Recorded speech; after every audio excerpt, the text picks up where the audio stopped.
नमस्कार। मैं professor S Narayan Raju YouTube channel में आप सबका मैं स्वागत करता हूँ। आज रंगमंच के विभिन्न विषयों से संबंधित इस चर्चा की श्रृंखला में भाषा पर, खासकर रंगमंच की सफलता के लिए भाषा का योगदान कहाँ तक रहता है, और इसी को हम कहते हैं कि रंगमंच के अनुकूल सफलतापूर्वक भाषा प्रयोग आदि। हम ऐसे यहाँ मैं आज डॉक्टर लक्ष्मीनारायण लाल रचित सूर्यमुख के माध्यम से जिस प्रकार सूर्यमुख में पात्रानुकूल भाषा का जिस प्रकार सफलतापूर्वक प्रयोग किया है, क्योंकि हम सब जानते हैं पात्रानुकूल भाषा से ही नाटक में जीवंतता लाने के लिए और सबसे उपयोगी चीज है। जीवंतता लाना है तो पात्रोचित या पात्रों के अनुकूल भाषा का प्रयोग करना अनिवार्य है। मैं इससे पहले रंगमंच से संबंधित एक दो चीज और एक बार आपको समझा के और इसके साथ साथ हम आगे जाएंगे। सबसे पहले मोहन राकेश के जो इस टिप्पणी के साथ मैं शुरू करना चाहता हूँ। ये play after all is just a basic structure, A skeleton that assumes its complexion and breathes with the life given to it by the set of actors on the stage।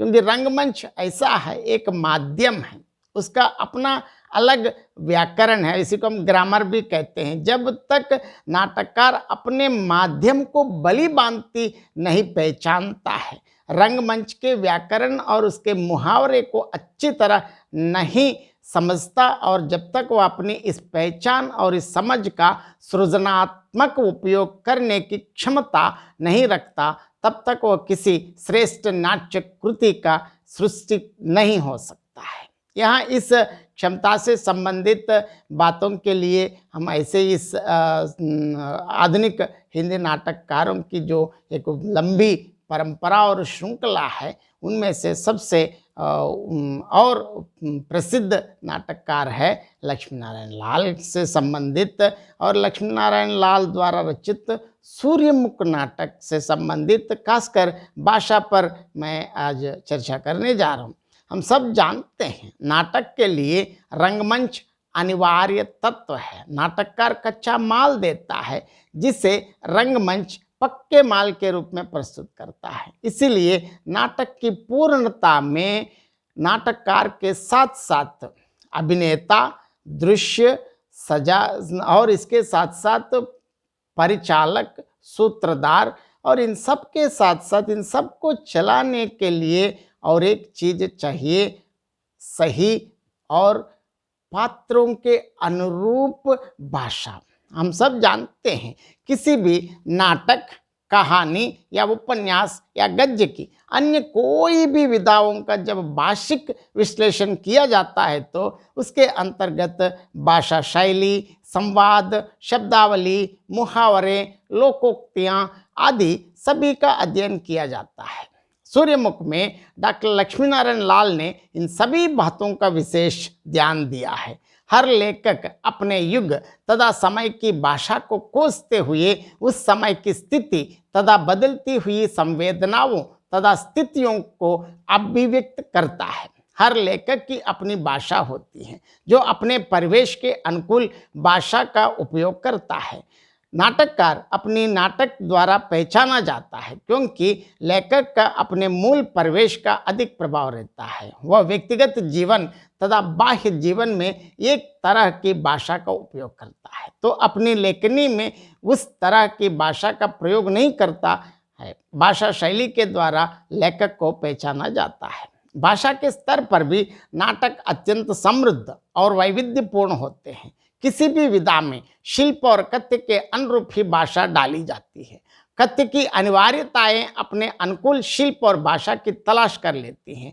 अच्छे नाटकों में कथ्य के साथ शिल्प और भाषा भी समृद्ध स्तर पर ही प्राप्त होती हैं। हिंदी नाटक की भाषा में जो सृजनात्मक उपलब्धि दृष्टिगत होती हैं उसका एक स्वरूप डॉक्टर लक्ष्मीनारायण लाल में है। डॉक्टर लक्ष्मीनारायण लाल की भाषिक संवादकीय संरचना का सशक्त आयाम उनके मितकीय नाटकों में उजागर हुआ है। इनमें उन्होंने युगीन समस्याओं को मितक के माध्यम से व्यंगित करने का प्रयास किया है। सूर्यमुख में डॉक्टर लक्ष्मीनारायण लाल की भाषा सीधी एवं स्पष्ट दृष्टिगोचर होती है। उन्होंने सरल शब्दों का प्रयोग किया है। जो भाषा आम बोलचाल में बोली जाती है उसी भाषा का प्रयोग सूर्यमुख में हुआ है। उदाहरण हम देखेंगे। रुक्मिणी, कौन हो तुम? वृद्ध, जय हो महारानी, मैं आपकी प्रजा हूँ, द्वारका की रक्षा कीजिए। काल समुद्र का वेग हर दिन और भयानक होता जा रहा है, उसको रोकने वाला केवल आपका पुत्र प्रद्युम्न है। इस प्रकार डॉक्टर लक्ष्मीनारायण ने सूर्यमुख में स्पष्ट एवं सरल भाषा का प्रयोग किया है और लक्ष्मीनारायण लाल ने अपने नाटक सूर्यमुख में सरल तथा जीवंत भाषा के प्रयोग के साथ साथ जहाँ शुद्ध हिंदी के परिष्कृत प्रौढ़ शब्दों का प्रयोग किया है, वहीं प्रसंगानुकूल आवश्यकता अनुसार ग्रामीण पात्रों के मुंह से गांव की बोलचाल के शब्दों का भी प्रयोग करके भाषा में प्रवाह और ओज बनाए रखा है। सूर्यमुख में द्वारका की आम जनता की जो भाषा है उसे भी स्पष्ट रूप में दर्शाया है। जैसे पहला देखिए, हम के बदे यहाँ पहरा दे रहे हैं। दूसरा, अरे मालिक परेम बदई, राजा करे परेम, प्रजा पहरा दे। पहला, हम कोई प्रजा हैं, हम भी तो यदुवंशी हैं, ना ही गए महाभारत लड़ने तो का बवा। दूसरा, वही शिकंडी वाली महाभारत, सच हम महाभारत लड़ने गए होते तो शिकंडी से ब्याह कर लेते। पहला, हाँ भैया, ना मिली वेनुरती, शिकंडी ही सही और ठीक भी है, अंतर ही का है। हाय रे हाय, हम है प्रेम के पहरेदार। उपयुक्त उदाहरण इसलिए मैं बता दिया, वास्तव में यहाँ मैं एक मज़ेदार बात आपको समझाना चाहता हूँ। जब पहले लक्ष्मीनारायण लाल ने क्या लिखा है, मतलब बिल्कुल शुद्ध परिनिष्ठित हिंदी में लिखा है, जहाँ द्वारका के सामने जो भिक्षुकों का और ऐसे ऐसे सभी ग्रामीण और सड़क पर चलने वाले और बाजार में बिल्कुल शुद्ध परिनिष्ठित परिष्कृत शुद्ध कड़ी बोली हिंदी का प्रयोग किया। जब नाटक चलाते वक्त क्या हुआ, उन्होंने ये अनुभव किया है कि नाटक में जीवंतता नहीं है, मतलब कहीं कुछ उसकी आत्मा का लुप्त हो गए हैं। तब उन्होंने दोबारा इसको परिष्कृत करके जो ग्रामीण भाषा को जिस प्रकार वहाँ के लोगों की आम बोली का प्रयोग किया, तब सूर्यमुख के रूप में हमारे सामने। ये तो वास्तव में नाटक कहने के बजाय नाटक की पटकथा कहना सही कह जाते हैं। और इससे देखिए लक्ष्मीनारायण लाल ने लोगों के मुख से उन्हीं की भाषा का प्रयोग करवाया। इसी प्रकार राजमहल में रहने वाले लोगों की भाषा में शालीनता एवं शुद्ध भाषा का प्रयोग किया है। जैसे देखिए, अर्जुन, शांत जाओ वेणु, वेणु शब्द से अर्ध की हत्या करने वाले लोग, तुम में इतना भी शील नहीं कि हमें विदा का एक क्षण तो देते। रुक्मिणी, इस तरह का वाचाल चुप नहीं होगा। वेणु, मैं अंतिम सांस तक इस अंधेरी रात में अपने सूरज को पुकारती रहूंगी, बस अब इतना ही शेष है।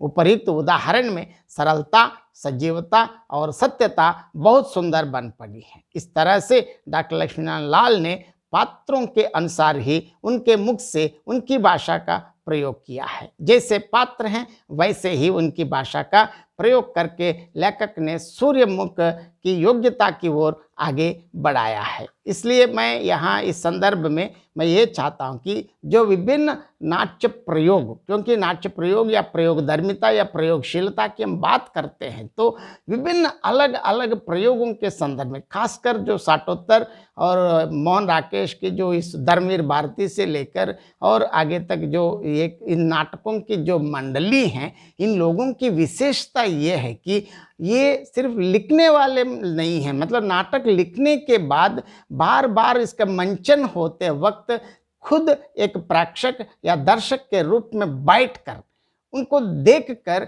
अनेक जिस प्रकार एक दर्शक उससे क्या सोचते हैं, और इसका दर्शक किस प्रकार एहसास कर रहा है, वो जो कहना चाहते हैं, जो अभिव्यक्त करना चाहते हैं, इस चीज को जिस प्रकार दर्शक ले रहा है, और इसके सोचकर ये लोग बार बार विभिन्न इस तरह के दृश्यों को बदल दिया और भाषा में परिवर्तन लाए हैं नाटक के, चाहे वो रंगमंच से संबंधित विभिन्न विषयों जैसे पर्दे, ध्वनि, संगीत, नेपथ्य संगीत के, मतलब अलग अलग सभी चीज़ों को बार बार हर प्रदर्शन में देख कर ऐसे ऐसे परिमार्जित करके एकदम जो आज हम पढ़ रहे हैं उसका जो अंतिम और परिष्कृत वास्तविक नाटक का जो साहित्यिक रूप रही, उस नाटक की पटकथा हम कह सकते हैं। क्योंकि अगर आजकल जो भी चाहे मोहन राकेश के नाटक या लक्ष्मी नारायण लाल या सुरेंद्र वर्मा या धर्मवीर भारती